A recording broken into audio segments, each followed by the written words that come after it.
ഭാഷയ്ക്ക് ഉണ്ടായിട്ടില്ല. ഒരു ഭാഷയിലെ കവിത അമ്മയുടെ താരാട്ടുപാട്ടിന്റെ ഈണത്തിലാണ്.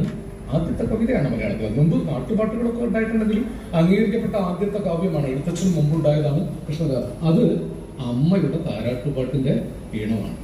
രാരീരം രാരീരം രാരീരം രാരീരം രാരീരം രാരീരം രാരീരാരം.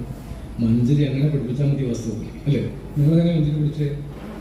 ശ്ലഥകാവ്യത്തിൽ രണ്ടാം പാദത്തിൽ രണ്ടക്ഷരം കുറച്ചുകൂടി മനസ്സിലായി. ഈ ശ്രദ്ധ ആദ്യം കാവടി എന്താണെന്ന് അറിയണം, പിന്നെ ശ്രദ്ധകാവടി എന്താണെന്ന് അറിയണം, അതിന്റെ രണ്ടാം പാദം കണ്ടുപിടിക്കണം, എന്നിട്ട് അന്ത്യത്തെ രണ്ടക്ഷരം കുറയ്ക്കണം. എത്ര പണിപ്പെട്ടാലാണ് മഞ്ജരി കണ്ടുപിടിക്കാൻ പറ്റുക?